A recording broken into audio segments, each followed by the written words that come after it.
It's the Anfield Wrap post-match pint after Galatasaray 1, Liverpool 0. I'm Neil Dockin here with James Sutton, Ali Gunn, to talk about the last thing we all want to talk about, really. I'm thinking about crying off with cramp here. I'm feeling a bit of cramp like the Galatasaray players at the end. But we've got to talk about it. It was a bit of a shambolic scenes at times from the Reds. I'm lost for words, really. I'm frustrated. It's the first time the Reds have lost back-to-back games under Arne Slot since PSG and Newcastle. And that was a barrel of laughs, wasn't it? And here we are again. They've lost back-to-back. They have, and they didn't look like at any point really turning the tide in that game. I mean, first half we sat there and watched it, and we weren't disheartened by what we saw in the first half, but we didn't seem to create enough for Galatasaray to be threatened, and the first couple of minutes Galatasaray really sort of turned us around, and we saw a large part of what we saw over the last couple of weeks where people seem to be able to get through us relatively easily, which was concerning. But we can come on to the penalty and what we think of the penalty, but Liverpool really across the game didn't look like creating too much, and really the result reflected the performance. It was another performance really in the last week where you just left wanting more from us. I mean, I think in the first half there are opportunities, if we dwell on whatever positives we can find. There are some big opportunities, namely for Hugo Ekitike, through one-on-one. The chance, the header, great cross from Gakpo. We nearly scored right. We nearly scored right before their penalty. Of course, and the old adage: goals change games. If the Reds were able to take one of those chances in the first half, we might be talking about a different game. But they weren't able to. The defensive frailties were there for all to see. We were killed at the weekend out wide by Palace, and at times again tonight we've struggled. Szoboszlai, who's done a great job, I think, filling in at right back, but he struggled early on with a big opportunity, and then again, obviously, he's caught out with the penalty. But then the second half, the game just petered out, became a bit of a scrap and a dogfight. But really, on that first half, I think where the game's won and lost. What were your thoughts? Yeah, you used the word frustrated a minute ago, and I think that's my overriding emotion from the whole thing. There's moments where you think, oh, this could lead to something here. There's a nice little passage of play, or there's a little link up, and you think, oh, okay. But then it doesn't lead to anything, and then we just feel quite flat and quite lifeless. And it's the unforced errors that are just really starting to grind my fucking gears at the moment. And I don't want to make the whole show about Konate or the lack of Konate, the player that we've grown to admire so much in recent years. But again tonight, just so many mistakes and giving the ball away when there's really no need for it, and putting ourselves under pressure.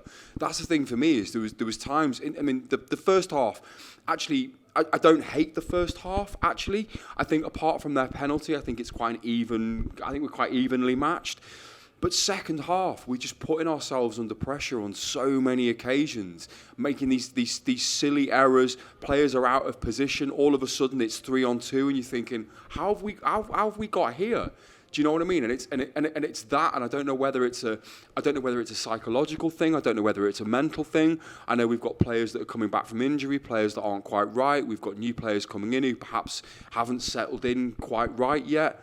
And I think it's almost like a perfect storm right now, where this isn't the finished article of Liverpool. So I don't want to pour too much scorn on us. It's not like we're just being outclassed. We're just not really at the races. No, I agree with that, and it is some of the stalwarts of the team, some of the stalwarts of the champions that are causing a lot of problems for us. Architects of our own downfall, some of the sloppiness at the back, and unfortunately, Abu, the spotlight is going to be on him. I don't really want to get into his mindset. I mean, obviously I'm mentioning it, but his mindset, whatever his mental state is, whatever he might be thinking about his future, just in terms of what we're seeing from him on the pitch. It's nowhere near the level I think we've come to expect from him.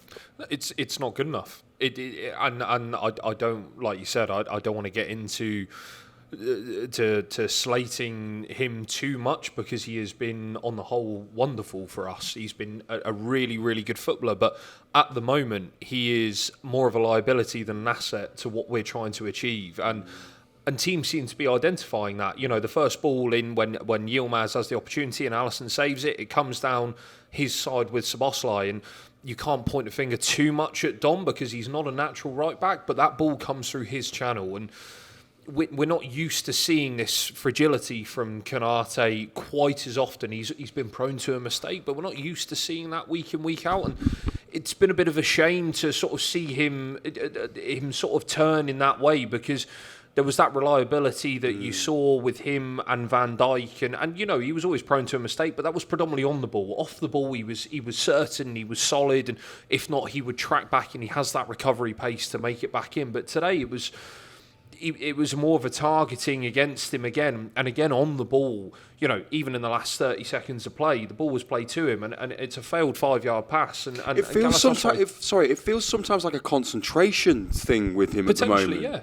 Potentially. And that's the interesting. I don't know whether he needs just a bit of time out, because he is still a top-class centre-back. He still will play for France and start for France whenever he is called upon. We're talking about a player linked with Real Madrid here. And I don't, like we said then, I don't want to start slating Konate here. But at the moment, it seems like he may need a bit of time away, because it's just not suiting him at the minute, how we're playing or how he's playing. And, the downfall for us is we are another centre-back light at the moment. So we're looking at a Joe Gomez coming in, which a couple of years ago we'd have been all for that. But Joe Gomez, we're not quite sure where he is in his run of Joe Gomez at the moment because of injuries. So yeah, it'd be a big call for the manager if he was to drop him. A big call, way at Stamford Bridge at the weekend, if he was to bring Gomez in. I'm not sure personally whether that's a decision the manager will take. I think probably not. One of the things for me, though, maybe not to exonerate Konate, but one of the issues, along with his crisis of confidence, whatever it is we're seeing, missing a header from close range every week doesn't help. You hate that, don't you? just put one of them in would help, wouldn't it? Burnley, Palace, and now again today. But more than that, one of the things I'm noticing is we're struggling to build out from the back. We're struggling to build play. And that early foundation phase of our play, whether it's through Alisson building out, whether it's through Konate building out, and with the two fullbacks, we've obviously lost a lot in the summer with the departure of Trent Alexander-Arnold, who's someone we'd often look to with that pass. Sometimes Frimpong's receiving the ball, and he's just clearly not as comfortable at this stage in his career at Liverpool on the ball as Trent Alexander-Arnold was, and may never be. But we're not building out well enough for me. I felt that time and time again, moves were breaking down before they were beginning. It has to be a personnel issue then, doesn't it? Surely, because of the new players that we've brought in, and whether that's a Wirtz issue or a Frimpong issue or a Kirkes issue, something's just not quite clicking at the moment. And the only thing that I can think it is that we've brought all these new players in who aren't quite up to speed, because we're not trying to reinvent the wheel. Do you know what I mean? We are still trying to play out from the back as we've always done, with confidence, with speed, with precision, all the things that you've come to love from an Arne Slot team. It's just not quite working how it should. And we just keep, I go back to what I said at the top of the show, we just keep putting ourselves in difficult situations and leaving players exposed. That's the thing for me as well, is that, players are a misplaced pass, or a player who's already got two defenders on him is receiving a ball in an area where he really shouldn't be, and all of a sudden you're thinking, well, hang on, we've got our backs against the wall here, and a minute ago we were comfortable. It's that mentality. Whereas in last season and certainly the season before that, but let's talk about last season. That didn't happen. There was a confidence, there was an assuredness to our play that we just lack at the moment, and a lot of that came from familiarity, didn't it? Yeah, these are players who played together a that's long what I mean. time, That's know why their roles. I think that's why I think it can only be a personnel thing, and then for me, then it comes down to time. It's time and experience. We've got to get these players bedded, and they've got to have a bit of time. We've made some serious changes to this team.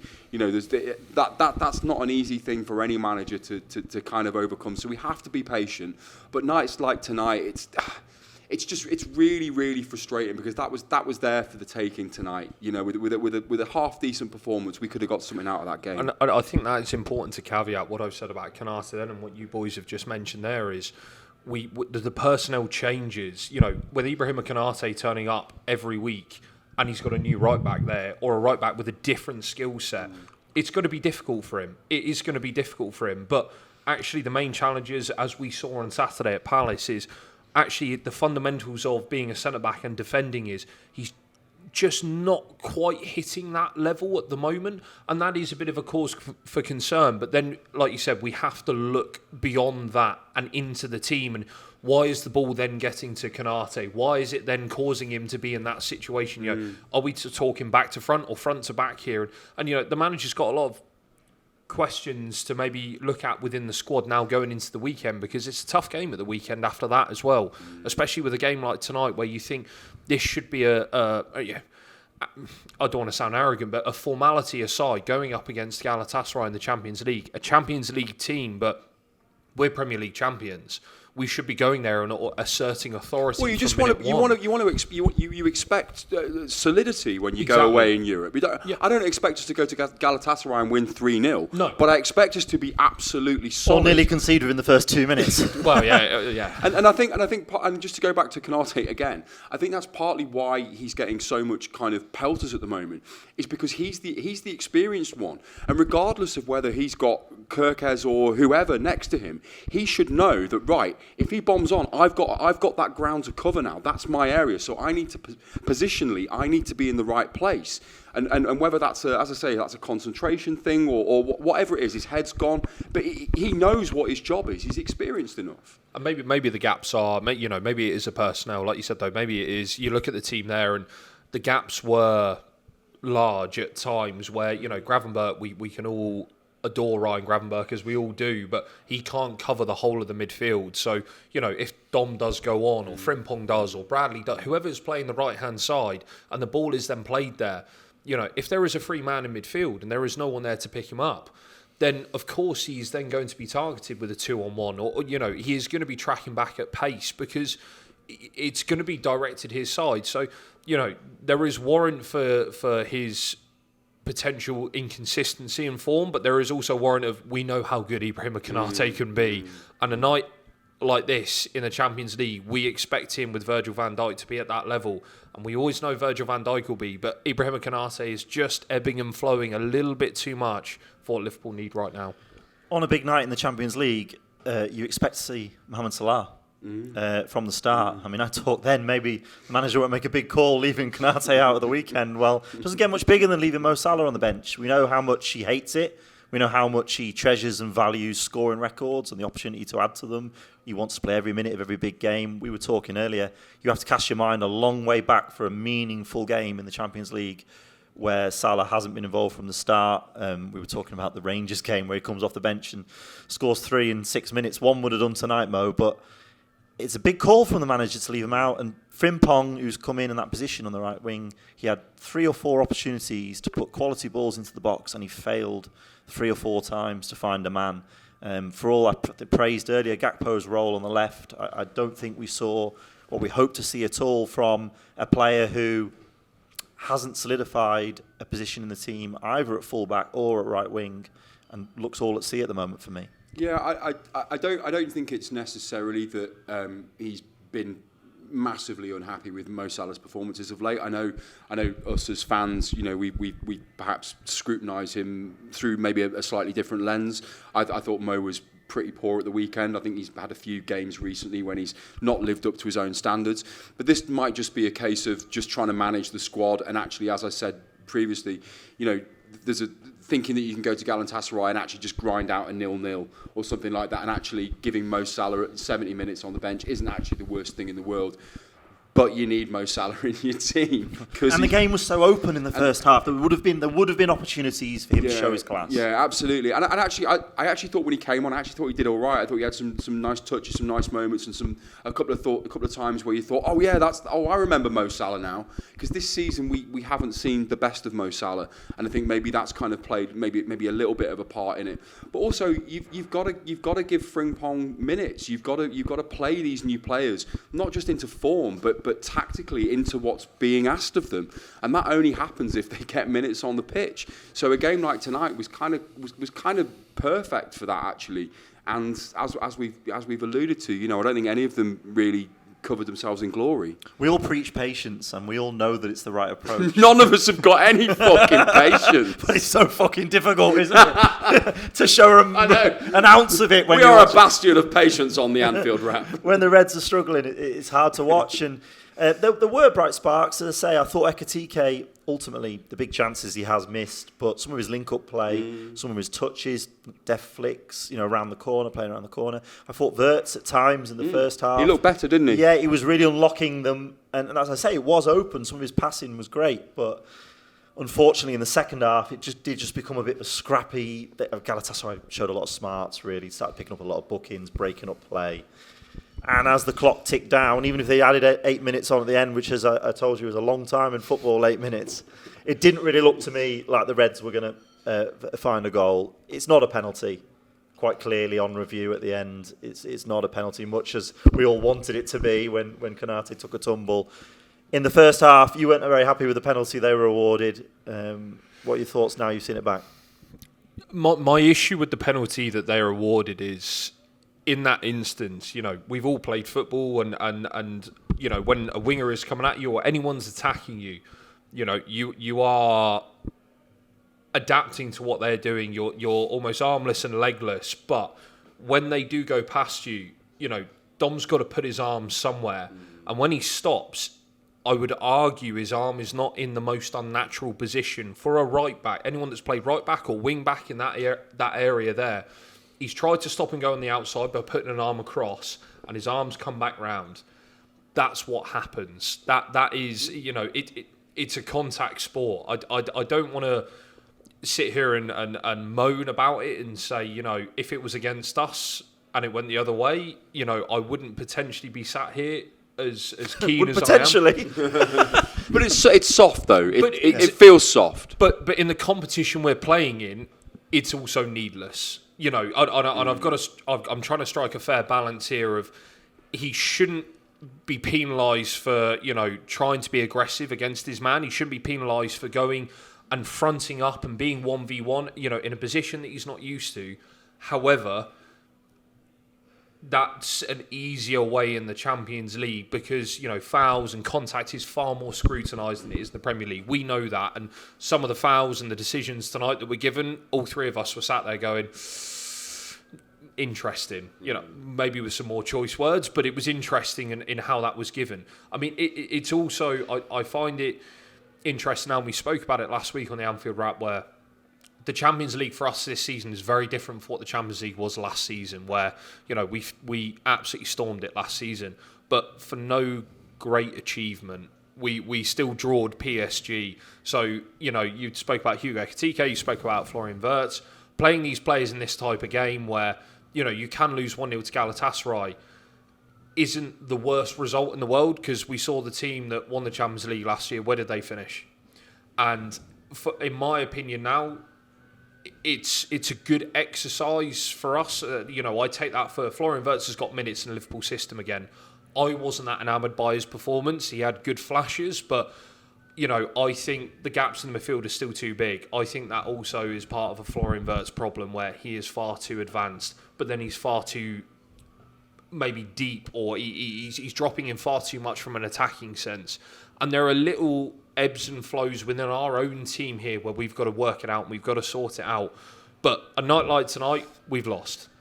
It is what it is. But we've got good minutes in players like Florian Wirtz. Like you said, Jeremy Frimpong now has played in a Liverpool system again. So has Kirkes, so has Wirtz, Ekitike as well. I thought Ekitike was the shining light in our performance tonight. I thought the deft touches, the flicks, how he drew people into play, how he received the ball was great. We just didn't see enough of it in that final third, and that's a shame, but we'll take the learnings. I'd definitely rather be the best team in Europe in March and April than in September and October. Yeah, fuck September and October. Having done it the other way around last year, that's definitely the way. We've covered the doom and gloom. I mean, aside from the fact that Alisson Becker's injured, Hugo Ekitike's gone off injured, the world's caving in. I do think we should show some patience and things will be all right in the end. And much as this has been painful, I'm assured by both of these gentlemen that come April, come May, things will be a lot smoother for the Reds.